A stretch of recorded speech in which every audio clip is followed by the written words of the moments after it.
capítulo 4, verso 16. Amén. Leemos la palabra de Dios en el nombre de Jesús. Amén. Acerquémonos pues confiadamente al trono de la gracia para alcanzar misericordia y hallar gracia para el oportuno socorro. Dios añada bendición a nosotros a través de su santa palabra, en el nombre de Jesús. Amén. Amén. Esta palabra, hermanos, tiene tanto significado, este verso bíblico, para nosotros como profesantes del reino de Dios y como creyentes de Jesucristo, que entiendo que ese solo versículo puede ser objeto de varios mensajes. Bendito sea Dios. Dice: acerquémonos pues confiadamente al trono de la gracia para alcanzar misericordia y hallar gracia para el oportuno socorro. A modo de introducción podemos decir que una sola ley había para la persona que osara acercarse al patio. Oiga bien, no a la habitación, al patio exterior donde estaba el rey, sin haber sido llamado. Una sola ley, una sola sentencia, y era sentencia de muerte. De ahí que cuando vemos, por ejemplo, el libro de Esther, Mardoqueo le habla a Esther de la trama que hay sobre el pueblo judío para exterminarlo. Y entonces Esther le dice: pero hace un mes que el rey no me llama, y tú sabes la ley que hay en este lugar. Si yo me acercara al rey sin ser llamada, simplemente hay una sentencia de muerte sobre mi persona. Pero el tiempo se iba acercando, y entonces hay una confrontación entre Mardoqueo y Esther que nos llama a reflexión. ¿Por qué? Porque cuando tú estás en alta, cuando tú estás en abundancia, aún se te olvidan los propósitos de Dios en tu vida. Ahí tú no piensas para qué Dios te llamó. Tú no piensas como que Dios te llamó, sino que tú estás en tu abundancia. Tú estás en tu momento, como dicen.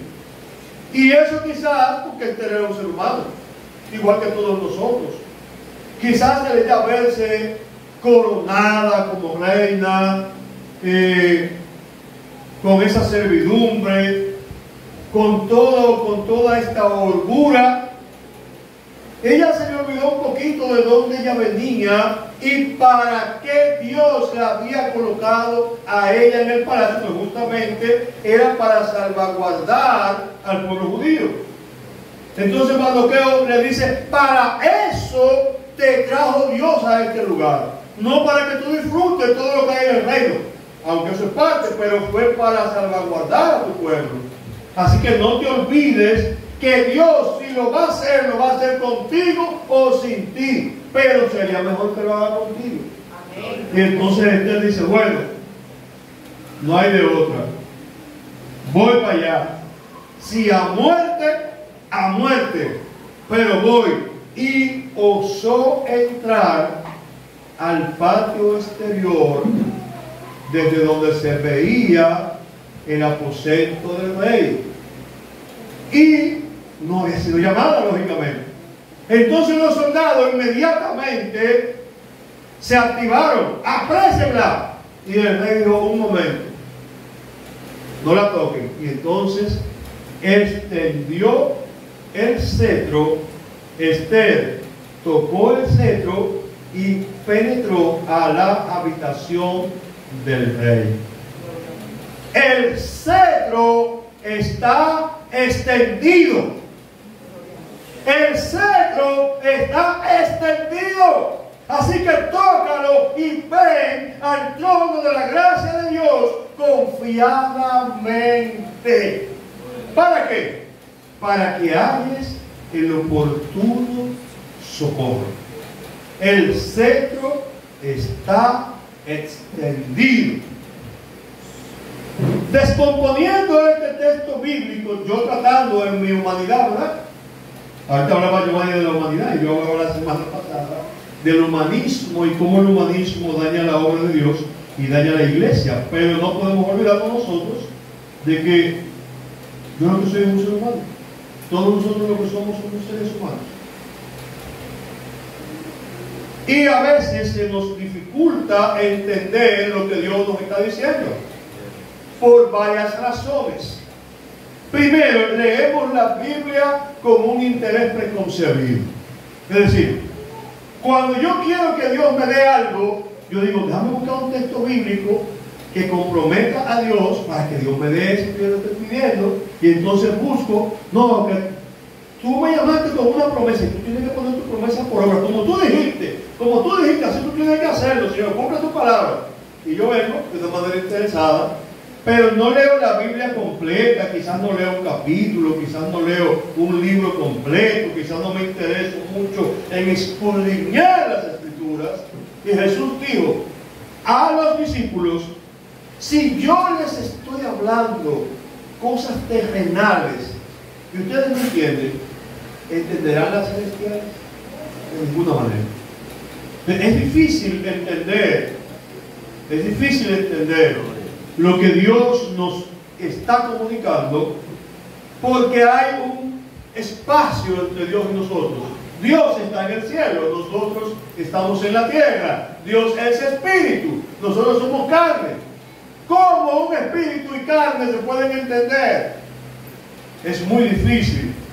Tiene el Espíritu de Dios que penetrar en nosotros y guiarnos a través de la palabra para que podamos entender. Vamos de nuevo al verso bíblico. Acerquémonos. Todos saben lo que es. Acercarse, ¿verdad? Confiadamente al trono de la gracia para alcanzar misericordia y hallar gracia para el oportuno socorro. Si Esther no haya gracia para el oportuno socorro, su historia hubiese acabado isofacto, en el acto, ahí mismo. Porque el rey no tenía la potestad de impedir que se cumpliera una ley que ya había sido promulgada. Lo único que él podía hacer para salvarla era lo que hizo, extender el cetro. Todavía él no extiende el cetro y dice, no le hagan nada, como quiera la haga, porque él no ha extendido el cetro. Y la ley decía que si él no extendía el cetro, no te invitaba a pasar una sola ley sobre tu cabeza y era muerto. Vamos a entender el verso bíblico. Hay varias palabras que contiene el texto que yo debo entenderlas de manera individual para poder entender el contexto de lo que Dios me está diciendo. La primera palabra que yo veo acá es confiadamente. Confianza. La segunda palabra es trono. La tercera palabra es gracia. Misericordia es la cuarta palabra. Y socorro es la quinta palabra. Vamos a ver lo que significa cada una de esas palabras para poder entender qué es lo que Dios me está diciendo a mí y te está diciendo a ti en esta mañana. Confianza. Confianza. Credibilidad. Capacidad de poder tomar las palabras de una persona por verídicas y que concuerdan con los hechos. O sea, confiar es escuchar la palabra de una persona, tomarla por verídicas y que son conforme a sus hechos, porque la palabra se la lleva el viento, como decíamos en una ocasión anterior. En ese sentido, Jesús dijo: yo soy el camino, yo soy la verdad. Fíjate que no ha dicho que Él es una verdad, que Él tiene un contenido de verdad en su vocabulario. No, es materializada. Yo soy la verdad. O sea, todo lo que Él dice, todo lo que Él promete, todo lo que sale de su boca, no puede ser otra cosa que la verdad, porque Él es la verdad. ¿Puedo yo confiar en la palabra de Jesús? Claro que sí. ¿Por qué yo puedo confiar? Porque sus palabras son verídicas, Él es la verdad. Y porque sus palabras están de acuerdo con sus hechos. Una de las cosas que los científicos han tenido que corroborar es de la manera increíble que en Jesús se cumplen más de 300 profecías que habían sido dadas a través de la historia sin que Él hubiese venido a este mundo. Y dicen los científicos, buscando la ley de las probabilidades, que si sobre una persona hubiesen 3 profecías, para que esas 3 profecías se cumplieran en esa persona desde su nacimiento hasta su muerte, eso sería 1 en 1.000.000 las probabilidades. Para 3 profecías, 1 en 1.000.000 de posibilidades. Ahora imagínate que en Jesús se cumplieron 300 y tantas palabras proféticas que habían sido dadas sobre su persona. Lógicamente que Jesús es Dios y lógicamente que Jesús tiene el dominio de la historia. De lo contrario, esas 300 palabras proféticas no se hubiesen podido cumplir en Él de ninguna manera. Entonces yo confío en Jesús. ¿Saben por qué? Porque Jesús es creíble. Jesús tiene credibilidad. La segunda palabra entonces sería trono. Trono es sinónimo de corona, de monarquía, de púrpura, de reino. Pero de una manera más específica, trono es la silla donde se sienta el rey. Eso es trono. La silla, esa silla decorada, toda en oro, muy bonita, donde está el rey. Ya usted escuchó, por lo que introdujimos acerca de la reina Esther, que si al patio interior no se podía acercar una persona sin haber sido llamado porque sobre su persona había una sentencia de muerte, ya imagínense lo que es subir al trono, a la silla donde está sentado el rey. Y es la invitación que Jesús nos está haciendo en esta mañana. Ven confiadamente, ven hacia mi trono, ven confiadamente, que el cetro está extendido, ven, sube al trono. Gloria a Jesús. Aleluya, gloria a Dios.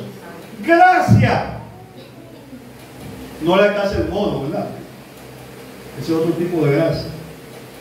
Gracia es la actitud de Dios hacia el hombre pecador. Es la generosidad de Dios, es la benevolencia de Dios. Es como si dijéramos, en la condición pecaminosa que nosotros tenemos, es imposible que podamos acercarnos al trono de la gracia de Dios.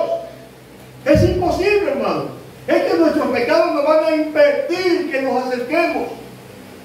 Sin embargo, Él está diciendo, ven, acércate al trono de mi gracia. Soy yo que te estoy llamando, ven. No hay ningún problema. Ahora, la gracia no puede de ninguna manera separarse de Dios. Es decir, la gracia es parte de los atributos de Dios. No puede hallarse gracia fuera de Dios. Pero también debemos aclarar que no hay nada que yo pueda hacer para ganarme la gracia de Dios. No hay nada que yo pueda hacer para merecerla. Por eso es gracia. ¿Por qué? Porque es simplemente un regalo de Dios hacia una humanidad que está deshecha en pecado, en maldad, que anda en camino de muerte. ¿Y sabes qué?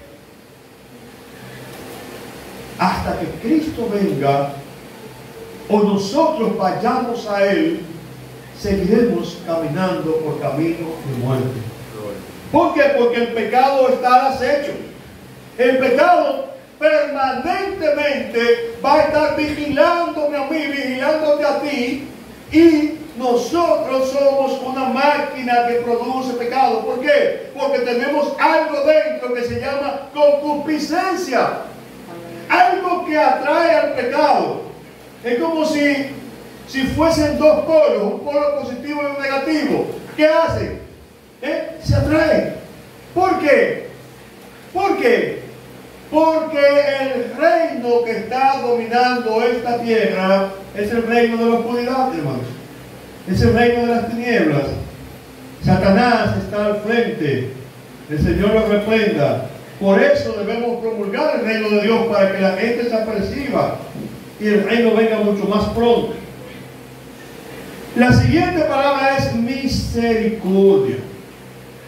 La gracia y la misericordia de Dios no pueden separarse, van de la mano.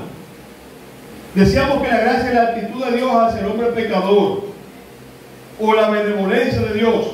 Pues la misericordia es el aspecto compasivo del amor de Dios hacia un ser que está en desgracia, o que por su condición espiritual no merece ningún favor.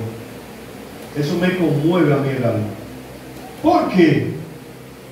Porque en la condición que yo andaba, y soy sincero conmigo mismo y sincero con ustedes también, no tenía ninguna posibilidad de salvación. Ninguna posibilidad. Ninguna posibilidad. A veces hay gente que te desprecia por el paso de los años. Claro, lógicamente, si yo busco una foto, digo, después que me convertí, porque antes de que me convertí sí, es imposible, es una cosa horrorosa, pero después que me convertí y busco esa foto, por ejemplo, yo veo los videos de hace 12 años, de hace 10 años, y yo digo, wow, por lo menos yo tenía el cabello negro todavía, tenía algunas canitas, pero tenía los cabellos negros. O sea, era una persona diferente. Y es posible que muchas personas ven a uno y dicen, wow, por lo menos ya fulano está acabado, está listo, qué viejo está. O quizás hasta te menosprecian o piensan que ya por la edad tú llegaste al tope, llegaste al límite. Al límite. Y el enemigo se encarga en muchas ocasiones de hacerte ver que quizás es así. Por ejemplo, yo estuve en esta semana en la Junta Central Electoral del distrito, y cuando subí a la segunda planta, que es donde se sacan las actas de nacimiento, le pregunto al policía que está en la puerta, mira, yo vengo a sacar un acta, guíame dónde tengo que dirigirme. Y él me dice, mire, detrás de esa señora, colóquese ahí. pero hay como 15 filas. Y él me colocó en una donde nada más había 3 personas. O sea, hay 15 filas llenas de gente y él me manda, acabando yo de llegar, a una fila donde solo hay 3 personas. Bien, perfecto, yo me sentí contento. Pero ahí viene entonces la administración. De repente veo un letrero que dice: en esta fila están las personas que padecen una condición. Y yo digo, pero delante de mí hay uno con una muleta, pero ¿cuál es mi condición? La edad. O sea, fuíguite, como decía el chaval. Bendito sea Dios. Pero déjame decirte que con Dios no funciona de esa manera.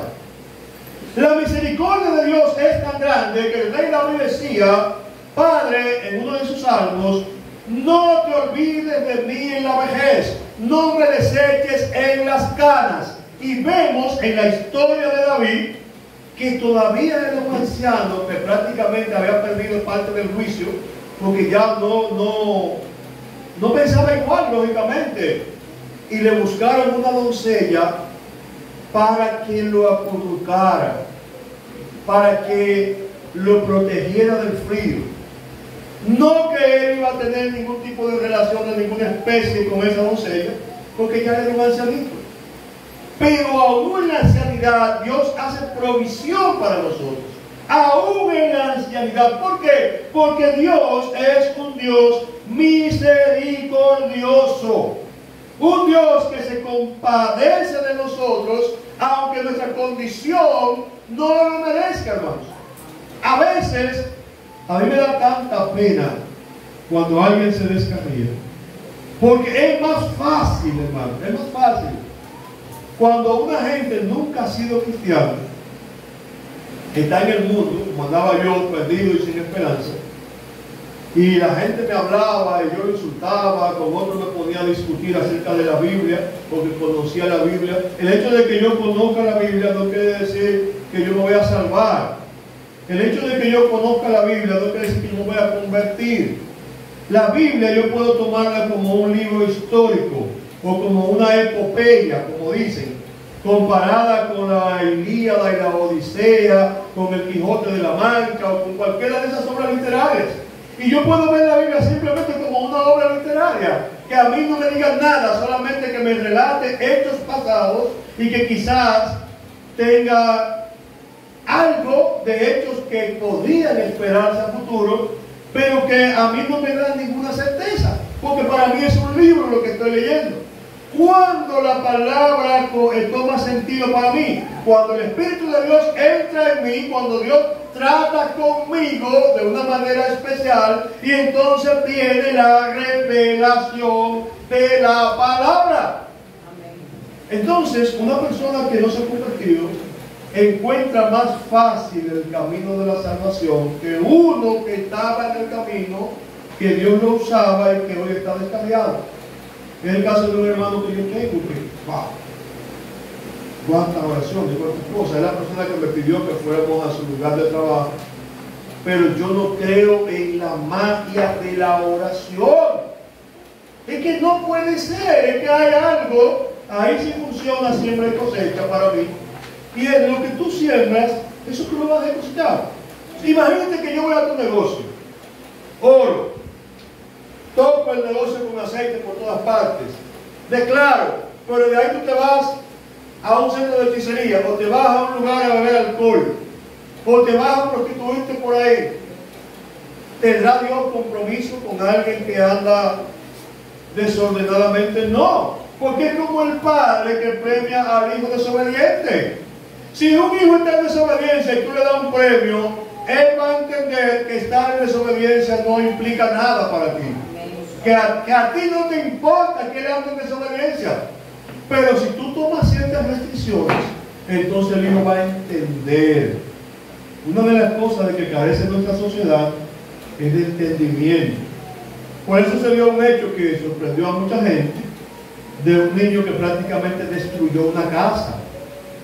Destruyó una casa, hermano. ¿Por qué? Porque la mamá le quitó la tablet. Y agarró y rompió todo lo que había, lo rompió. Desbarató la casa prácticamente.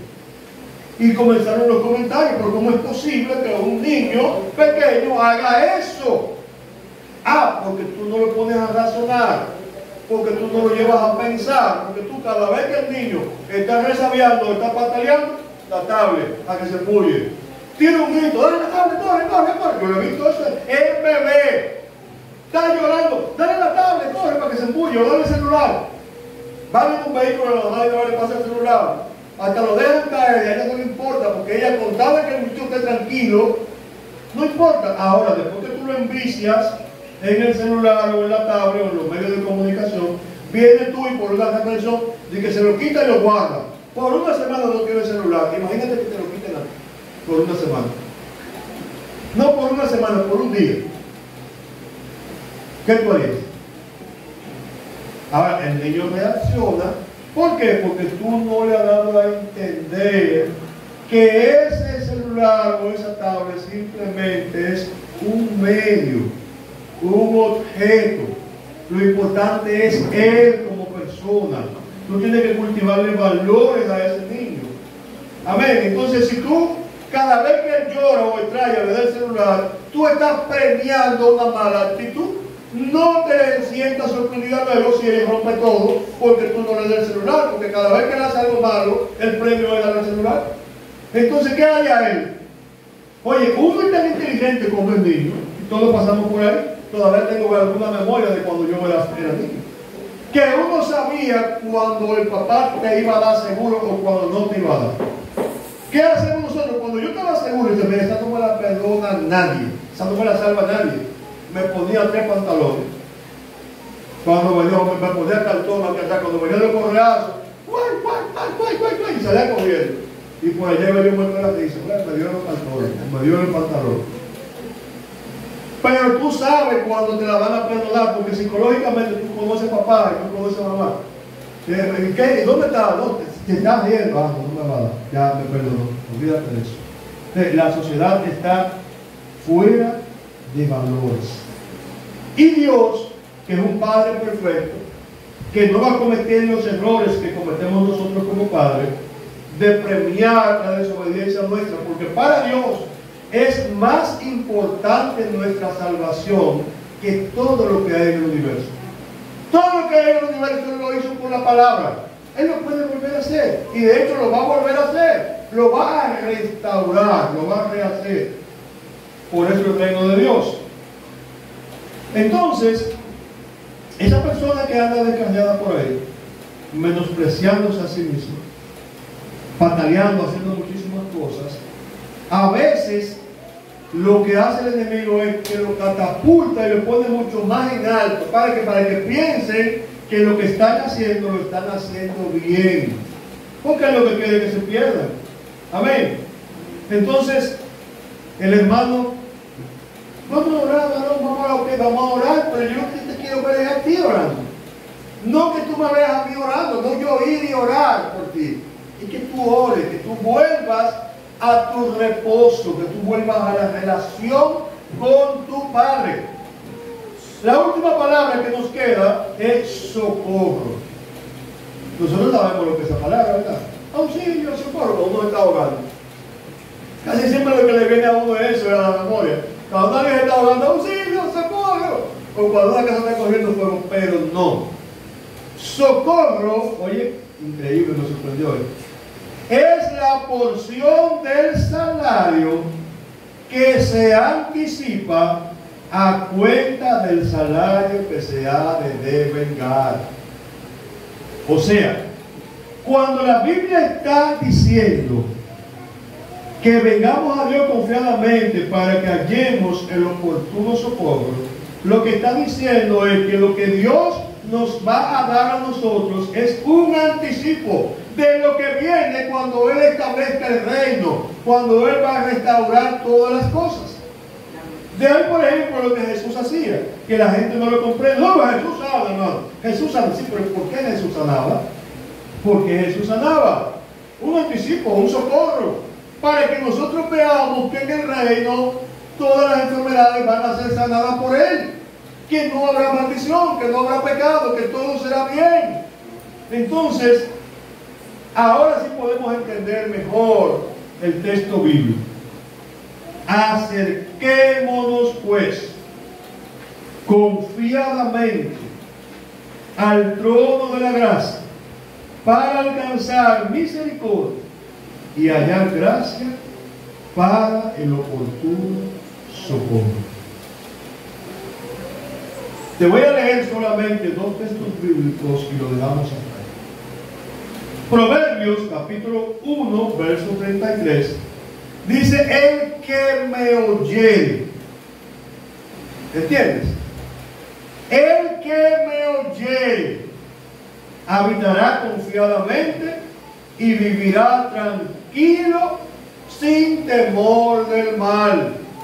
La gente anda en la calle y es bien nerviosa, asustada, porque tú no sabes quién es que te va a encañonar, quién es que te va a brincar arriba para quitarte la cartera, el bulto, lo que sea que tú tengas. La gente no tiene confianza. Ahora dice la palabra que el que oye a Jehová, que el que oye a Cristo, habitará confiado. Confiado. Yo no tengo temor de mala noticia. Yo no tengo temor de acontecimientos. Amén. Y Hebreos 13:6 dice: de manera que podemos decir confiadamente, Jesucristo es mi ayudador. No temeré lo que me pueda hacer el hombre. O sea, fíjate estos 2 textos bíblicos que te estoy dejando ahí, que hablan de la confianza. Uno dice que no voy a temer del mal, del maligno, de Satanás, de los demonios. No voy a temer. Cuando yo me levanto de madrugada y siento sombra o siento corredera en la casa, a veces me grifo, sí, que me pueden pegar de un tijerazo, pero reprendo y vuelvo a mi reposo. ¿Por qué? Porque estoy confiando en Dios, no tengo temor del mal, pero tampoco tengo temor del hombre perverso, del hombre malo. No tengo temor. Sigo adelante confiadamente hacia el trono de la gracia. ¿Por qué? Porque el cetro está extendido. Sobre nosotros no hay sentencia de muerte, sino que hay socorro. Es decir, ya yo estoy en la vida eterna. Pastor, pero usted va a morir, si Cristo no es claro, yo voy a morir físicamente. Pero desde ya tengo un anticipo. Desde ya estoy viviendo la eternidad que Dios ha prometido para todos los que le sirven. Así que ven confiadamente al trono de la gracia para que halles el oportuno socorro. Pastor Rigoberto Martínez, Santo Domingo, República Dominicana. Ministerio Preparando el Camino, Mi Predica TV. Dios te bendiga y Dios te guarde. Shalom, shalom. Que la paz de Dios sea contigo. Amén.